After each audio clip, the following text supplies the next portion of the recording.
यदि आप हमारे चैनल के सभी गाने को पसंद करते हैं तो डीडी प्रोडक्शन हाउस के यूट्यूब चैनल को लाल बटन दबा के सब्सक्राइब करें और घंटी के निशान को जरूर दबाएं। Presented by DD production house Sakri. DJ Manish Raxaul. College में पढ़ली साथे गे मम्मी ने हमारा तो डांटे।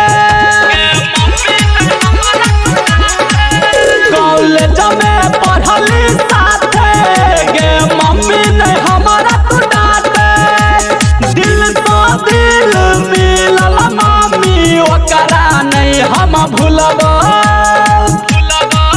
ओही छोरी सा बियाह करबो आ नहीं तो जहर खा के मरबो।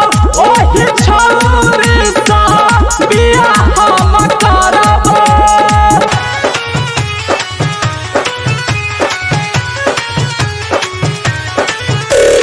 DJ मनीष रक्सौल। दिल घायल केल गई गे मन पागल केल गई गे। दिल घायल केल गई गे मन पागल केल गई गे। ओकर याद न पीछा छोड़लिए। ओकर याद न पीछा छोड़लिए। हमारा जान हमारा प्राण सैया ओकरे बनबो।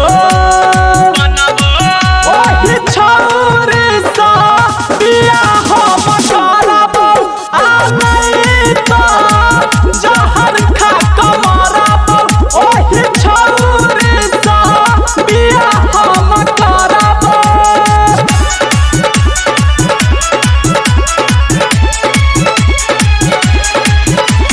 DJ मनीष रक्सौल। रोजो सपना में आबैया दिन रात सताबैया। रोजो सपना में आबैया दिन रात सताबैया। दिल धुरंधर के धड़काबैया।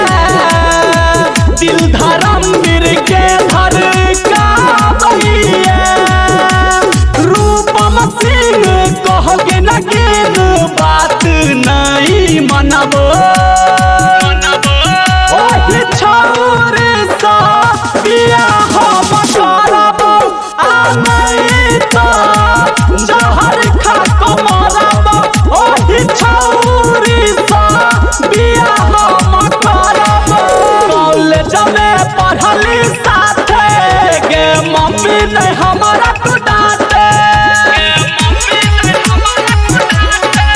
कॉलेज में पढ़ली साथे गे मम्मी ने हमारा तो डांटे। दिल तो दिल मिलल मम्मी ओकरा नहीं हम भूलबो। ओही छोरी सा बियाह करबो आ नहीं तो जहर खा के मरबो। ओही छोरी सा बियाह करबो।